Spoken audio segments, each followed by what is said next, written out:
Hello friends, ಅಸ್ಸಲಾಮು ಅಲೈಕುಮ್. ನಮಸ್ಕಾರ. ಹೇಗಿದ್ದೀರಾ ಎಲ್ಲರೂ? Welcome back to Simply kitchen.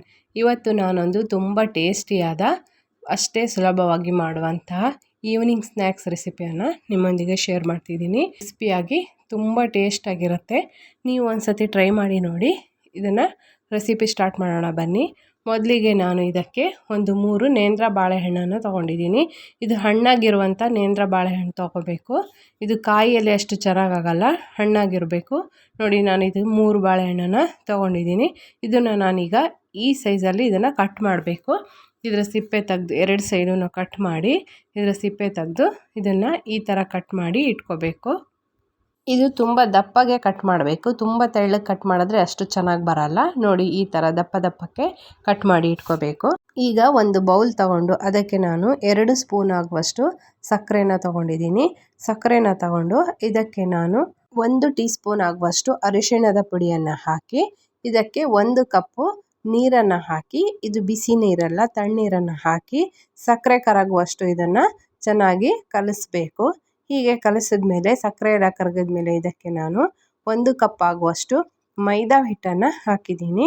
ನಿಮಗೆ ಜಾಸ್ತಿ ಬೇಕಾದರೆ ಜಾಸ್ತಿ ಹಾಕ್ಬೋದು. ನಾನೀಗ 1 ಕಪ್ ಆಗುವಷ್ಟು ಮೈದಾ ಹಿಟ್ಟಿನಿಂದ ಮಾಡ್ತಿದ್ದೀನಿ. ಇದನ್ನು ಹಾಕಿ ಇದನ್ನು ಚೆನ್ನಾಗಿ ಗಂಟಿಲ್ಲದಂತೆ ಚೆನ್ನಾಗಿ ಕಲಸಿ ಇಡಬೇಕು. ನೋಡಿ, ಇದು ಇಷ್ಟು ಹದಕ್ಕೆ ಬರಬೇಕು. ಈ ಹದಕ್ಕೆ ಇದನ್ನು ಕಲಸಿ ಇಡಬೇಕು. ಈಗನೇ ಇದಕ್ಕೆ ರುಚಿಗೆ ಬೇಕಾದಷ್ಟು ಉಪ್ಪು ಮತ್ತು 1 ಚಿಟಿಕೆ ಸೋಡಾದ ಪುಡಿಯನ್ನು ಹಾಕಿ ಕಲಸಿ ಇಡಬೇಕು.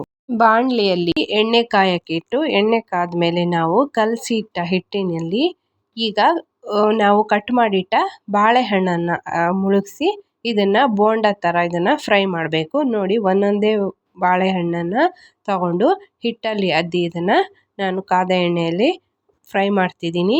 ಇದು ಗೋಲ್ಡನ್ ಬ್ರೌನ್ ಆಗುವವರೆಗೆ ಇದನ್ನು ಫ್ರೈ ಮಾಡಬೇಕು. ನೋಡಿ, ಇದು ಚೆನ್ನಾಗಿ ಗೋಲ್ಡನ್ ಬ್ರೌನ್ ಆಗಬೇಕು. ಅಲ್ಲಿವರೆಗೆ ಇದನ್ನು ಚೆನ್ನಾಗಿ ಫ್ರೈ ಮಾಡಬೇಕು.